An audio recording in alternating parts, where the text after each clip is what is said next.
Salut, on se retrouve pour la suite de la semaine, donc le troisième jour de cette semaine de trading. Alors pour ce mercredi 6 novembre 2024, on a eu les résultats des élections présidentielles. Et puis voilà, ça c'est cool, j'espère que l'état du marché va redevenir bien comme il était avant, comme ça après je fin de la pause et je reviens et j'arrache tout. Donc voilà, ça c'est cool. Et pour la journée d'aujourd'hui, bah vraiment ça va être rapide parce qu'il ne s'est vraiment pas passé grand-chose. Évidemment, il y a toujours bien plus de trucs qui se cachent derrière, mais on va voir l'essentiel, juste l'essentiel de ce que le prix l'a fait. Alors là, sur le Nasdaq, donc on a l'ouverture de minuit d'aujourd'hui qui a plongé dans une IFVG plutôt importante qu'on a à gauche du graphique. On respecte le bas parfaitement. Donc voilà, parfait, comme ça. Si on regarde, c'est quoi? Donc après, il faut bien avoir l'œil. Genre, c'est du coup la IFVG qui est ici, sur lequel le prix a précédemment fait support et résistance. Et là, il refait support. Donc on a l'ouverture de minuit. Ça, c'est l'horizontale. Enfin non, la verticale, pardon, que je mets sur l'ouverture de minuit pour qu'on puisse la voir. Mais je vais juste la décaler comme ça, on voit mieux la mèche. Donc on a la bougie de minuit, la toute première bougie de la journée, qui a donc ouvert là. On a eu la mèche du haut, le corps il s'est fermé là, et le prix il a baissé pour toucher parfaitement le bas de la IFVG, et après passer à la hausse, pour venir chercher le haut de la semaine précédente et le haut du mois précédent. Et c'est une liquidité basée au temps, on va voir ça aussi, ça c'est vraiment une dinguerie. Donc, comme par hasard, la pression acheteuse et vendeuse et l'offre et la demande se sont mis d'accord pour parfaitement toucher le bas de la IFVG. Et ensuite, après ça, donc je vais retourner en 15 minutes. Après ça, qu'on a respecté le bas parfaitement, on est passé à la hausse. Ici, on a formé une order block. Du coup, avec l'ouverture de minuit, je vais remettre la verticale pour montrer que c'est minuit. On a créé une order block, le prix est revenu dessus. On a créé une BC, le prix il est revenu dessus, en respectant parfaitement le milieu, le point central de la BC. Plus on a cette IFVG qui a été fait. Donc à l'intérieur de la bougie de minuit, on a une IFVG plus une order block et une combinaison de 3 arrays, plus sûrement la TAPDA qui se combine avec cette bougie. Donc cette bougie de 6h45 qui du coup se réfère à une bougie de 45 au même prix et à la même heure du coup dans le passé. Donc ces 3 arrays plus la TAPDA qui correspond à cette bougie. Et ensuite on a Market Maker Buy modelé. À partir de ce point là on a Market Maker Buy Model pour venir chercher le haut de Londres. Et ensuite le haut de la semaine précédente et le haut du mois précédent. Donc là j'ai PMH, Previous Month High, donc le haut du mois précédent, et Previous Week High, le haut de la semaine précédente. Et là je mets 900. Mais c'est quoi 900? C'est tout simplement 9 heures. J'ai la flemme de mettre les deux points et le 0 avant, je mets juste 900 mais ça veut dire 9 heures. Et là on va voir du coup la liquidité basée au temps. Donc ici qu'est-ce qu'on retrouve? Le haut du mois précédent et le haut de la semaine précédente. La bougie qui crée le haut du mois précédent et le haut du mois de la semaine précédente, elle est faite à quelle heure? 21h. 21h c'est 9h du soir. À quelle heure est-ce qu'on touche? À quelle heure est-ce qu'on liquide le point haut? Ah, 9h.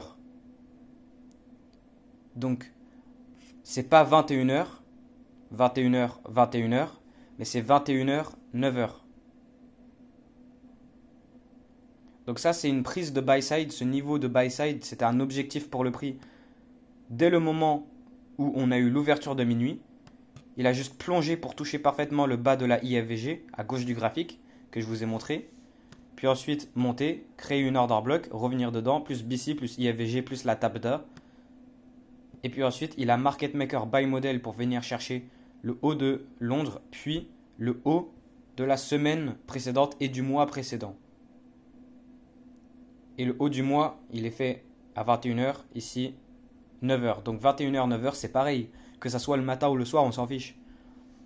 Et après ça, une fois que le prix il a fait ça, il a rejeté. Et après il est remonté, il a re-rejeté. Et après juste il continue la hausse. Il continue de l'action pour continuer la journée tout simplement. Mais le prix il a fait principalement ce qu'il devait faire aujourd'hui. L'objectif principal c'était quoi? Venir prendre le haut de la semaine précédente qui est aussi le haut du mois précédent. Donc là voilà, des belles signatures de création de prix algorithmique basées au temps. Et il y a de la tape-da derrière aussi, mais après c'est à vous d'aller chercher ça. Et là on a aussi la BC qui est faite là, on revient dessus. On aurait la quadrant du bas et ça serait ici le 50% de la BC orange qu'on a là en 15 minutes. Donc là voilà. Récap, juste résumé vite fait. On a l'ouverture de minuit qui dip dans le bas de cette IFVG qu'on a à gauche du graphique. On tape à la perfection le bas. La pression acheteuse et vendeuse et l'offre et la demande se sont mis d'accord hasardeusement pour faire ça. Ce n'est pas l'algorithme, le IPDA. Puis ensuite, le prix il est passé à la hausse. Bien évidemment, c'est sarcastique. On a formé une order block. Le prix il revient pour faire la smart money reversal de ce market maker buy model qu'on a internement. Et comme les vidéos que j'ai fait précédemment sur ma chaîne expliquant les quelques vidéos là d'avant où j'expliquais du coup la combinaison des modèles de retournement plus les market maker modèles et tout ça. Si on irait en 5 minutes ou 1 minute ou je ne sais quoi, on retrouverait encore une fois le modèle de retournement. Donc là-dedans, si je vais sur le 1 minute, regardez bien les gars, encore une fois le modèle de retournement. Donc c'est quoi? Le prix il part à la baisse. Là, du coup, on a les superpositions des 3 PD arrays sur lesquels le prix il trouve support. On a la compréhension de ça, je vous l'ai montré tout à l'heure. Là, ici, on a quoi? On a cette CB. Le prix, il l'a respecté pour ensuite dégager. Et là, il passe au-dessus. Donc là, on a quoi? Retournement de marché. Faut pas se faire chier avec tous les... Ton retournement de marché, il est là. Dès le moment où on a formé la IFVG, avec cette FVG respectée et dégagée et que le prix a ensuite fermé au-dessus, là, voilà, retournement de marché. Ça, c'est notre smart money reversal. Donc, le retournement qui crée le changement entre le côté de gauche et le côté de droit du market maker buy model pour venir chercher le London High, le haut de Londres. Là, on a le haut de Londres.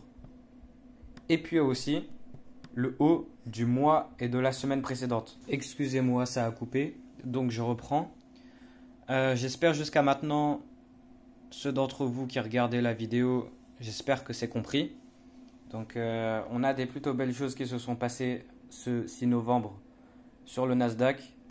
Et pour ce qui est de Dow Jones, alors là ça va être très rapide.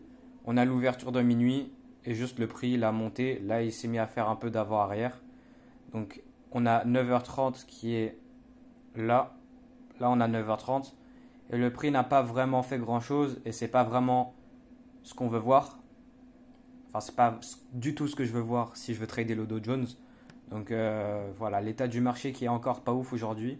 Enfin, en ce moment, je vais dire. Du coup, voilà, enfin, je trade pas, mais je fais quand même les... Tout ça, c'est expliqué dans les vidéos. Si on fait le suivi de mes vidéos, juste là, en ce moment, je trade pas. J'attends que les marchés redeviennent bien. Donc le Nasdaq aujourd'hui, ça a été pas mal.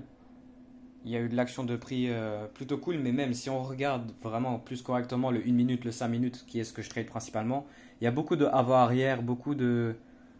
pas de direct. Le IPDA, il est là, il est efficient, il est parfait, mais il est lent. Et c'est pas ça que je veux. Donc là, si on prend 9h30 sur le Dow Jones, voilà, là, le prix, on est sur le 15 minutes. Là, on peut très clairement voir que le prix, il n'a pas vraiment fait grand-chose. Et si on applique du coup les temps cycliques, vu que Londres, il a beaucoup bougé, bah, qu'est-ce que ça va faire? Ça va faire que New York AM va pas beaucoup bouger. Donc là, évidemment, au moment où je fais cette vidéo, on est au début de New York PM. Donc la PM session, il reste encore ça à faire, mais voilà, après il sera tard et ainsi de suite. Donc je fais la vidéo là, il est début de la PM session, mais AM session, elle n'a pas fait grand-chose. Parce que Londres a fait beaucoup. Si on applique du coup tout ce qui est accumulation, manipulation, distribution, et le X qui correspond à du coup, qui se base par rapport au cycle précédent, j'aime pas vraiment parler d'accumulation, manipulation, distribution, mais vu que le cycle de Londres il a beaucoup bougé, bah, le cycle de New York il bouge pas beaucoup. Sauf que si le cycle de Londres il fait de la consolidation, il fait rien, bah, le cycle de New York il va faire pas mal. New York AM il va faire pas mal. Comme on a vu hier, si vous allez voir hier c'était super. Donc là c'est tout l'inverse. Et voilà pour le Dow Jones, vraiment pas grand chose. Si j'irai sur le 5 minutes, on a 9h30 qui est là. Donc là, la bougie de 9h30 qui a méché en bas, qui a méché en haut. Ensuite, le prix il est revenu. Rejection block. Ici, on avait pris la sell side. Et après, le prix il part. Il prend la buy side. Et juste en général, avant arrière, avant arrière. Il n'y a pas de. Oui, le prix il monte, mais c'est pas direct. Il n'y a pas de réel setup. Il n'y a pas de market maker modèle. Rien de tout ça que j'aime bien. Haut du cycle précédent vers le bas du cycle précédent. Ou bas du cycle précédent vers le haut du cycle précédent. Il n'y a pas. C'est. Voilà, vous avez capté. Donc si je retourne sur Nasdaq, je veux toujours que ça soit clair, mais en mode, je vais faire un récap vite fait. Ouverture de minuit, le prix il dip dans le bas. Là, bam, parfait. Dans le bas de la IFVG. Ensuite, il forme une order block. Le prix il revient. Plus internement sur le 15 minutes. On a du coup l'order block. Le prix il vient. On a aussi la BC. Le prix, pas de corps de bougie qui passe en dessous du point central de la BC. Parfait. Puis ensuite on a la IFVG. Bam, quadrant du haut. Et le prix là, à partir de là, dans le 1 minute, on crée donc le modèle de retournement, le fameux modèle IFVG, plus sûrement de la SMT divergence entre les points bas. Et là, il lance la Smart Money Reversal pour faire le Market Maker Buy Model, pour venir chercher quoi? Le haut de Londres.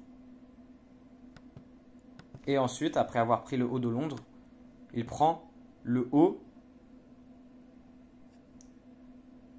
du mois précédent et de la semaine précédente. Previous Month High et Previous Week High. 9 heures, pourquoi? Parce que c'est de la liquidité basée au temps. Time-based liquidity. Là, si tu prends la bougie qui a formé du coup le point de buy side, le point haut du mois précédent et de la semaine précédente, c'est quelle heure? 21h, qui est 9h du soir. À quelle heure on liquide? Bam, 9h du matin, 9h, 9h. 21h, 9h, c'est pareil. Matin ou soir, c'est pareil. Il me semblait on avait une UTC PDA aussi. Donc, ouais, super. Donc, à quelle heure est formé l'order block, alias l'ouverture de minuit? Minuit. Logique. À minuit. Et à quelle heure on revient dans l'order block, alias minuit? À quelle heure? 6 heures. Donc là, on a une UTC PDA. Je ne vais pas parler plus en détail sur ça. Je vais faire une bonne vidéo bien savoureuse, bien... mais vous allez voir, vous allez...